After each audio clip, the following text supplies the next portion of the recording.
از وی راپورتی امی دست پی بکن تیم استودیو سروکی انجمن اجتماعی کرد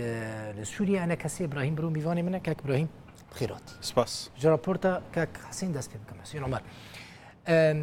دوان دمین داویده يعني امريكا هزين خوين عسكري دشينا سوريا بطيبتي هزين خو روجافاي كورساني بجيدك دنرينا تدا احتمال وياكي هياكو بشتربونا امريكا بهزين خوين عسكري لروجافا بكاربه رولكي بليز دنيزكبونا الين سياسي ده بليزه بێگومان ئەمریکا ژبەری ساڵێکێدە ساڵ هەیوا 50 ساڵی چوویدێ ئەمریکا محاولەك جدی دکێ گەکاربێ ینی مەسەلێ ئالیکاریکێ درەوشا کوردی بکێ وش بۆ چاوە پێشمەرگە جهێ خۆت کوردستانە سووریە ببینن ئەو تشتێکی بەردەوامێ ینی هەنێکی جارنا بەرجەوەندیە ئەمریکی جدانیج ئێمە ینی ئانەها ئەv مەسەلا هێزی عسکەری چین و ئەو دکێ ئێمەژێ ئەو گەلە کێفخۆشیە زێدە و ئەو تشتێکی باشش بۆمە ژ بۆ شەڕێ ئەرهابێش بۆ شەڕێ داعش ئەوە لێ مەسلحەی ئەمریکی مەسلحە ئەمریکی ئەو بەرجەوەندی وێ پێشی دەنێ گە ئەو دخوازە ئانەهاش بۆ مووسلێش بۆ ڕقا کارێکی دکێ ئەوەی شەڕێکی دژی داعش بکێ لێش بۆ بەرژەوەندیە مە کووردا گەرەک ئەم فێدێژێ ببین لێ مەخابن ئەو تشت لە هەمبەر چتێن هەمبەری كاريج بهاديتك يعني او تعطيل دكي عرقله دكي امريكيجي فرصته الدنخوه باعتبار او تيكليه عسكري بهادير دكن ووك اعترافها بهاديجي وبرز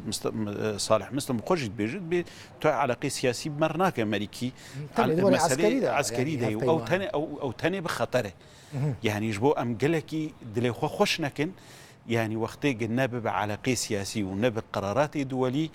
امي داوي بشتي خلق بازار خو بكن او خو بكن امي واجه درك هون دكارن سودكي يعني استفاده كيج هبونا امريكا الروجافاي كورساني ببينن جبوكو بكيماني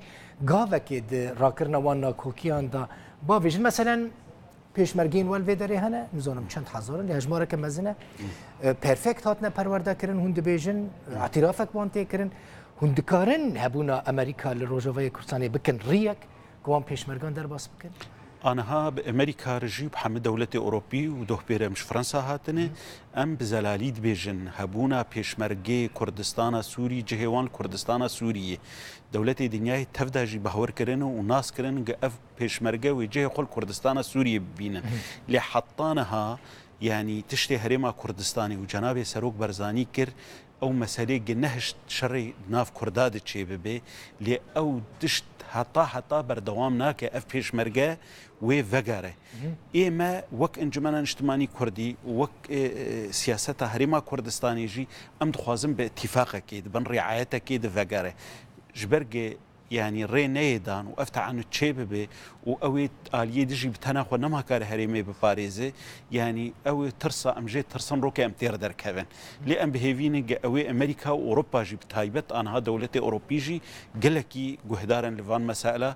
قاربن چاره سريكي ببينن شركاتي عسكري لهريما كردستان السوري تشيب بله اما سر اوروبا ايروج باريسي هاتي بله ايروجيشتي خيرات يعني سپاس باش اكاك ابراهيم واتشكر لفرنسا واتش هديتم بيك انين واتش خواست فرنسيان ما اف بردوامی بوش بری هیوونی وکیده ما گلک ولات اوروپی کار کرن مدیتن کرن و جاری ام هاتن و خواندن جالی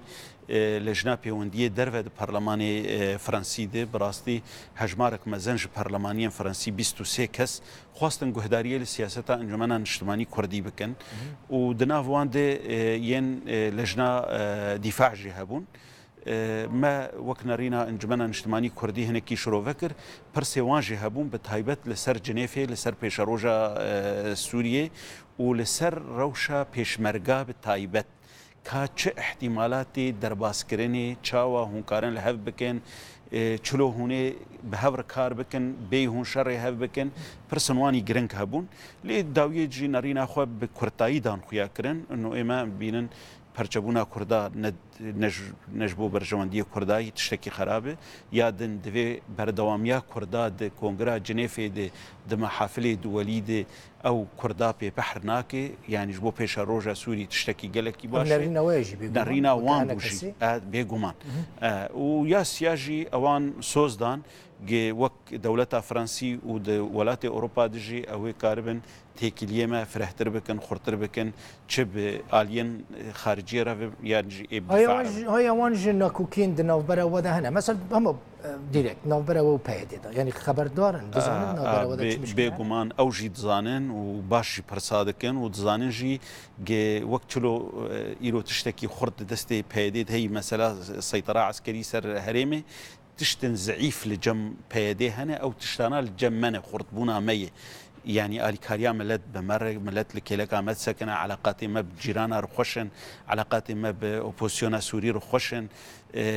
دانستندنه ما دريه اوروبي سياسي تفضل بيشامه فكرين بلكي او هناك زحمتي واستنجد بين حتى قد بين دجنج بريار اوروبا راست افالي كاريا عسكري فداك باش دكي او دكي او جي بردوامي كي دكن اللي مساله سياسي قلكي جرنجن جبر بيشروجا سوريا واهريم تفدي يعني سوريا والعراق بتفدي ايرو بريار سياسي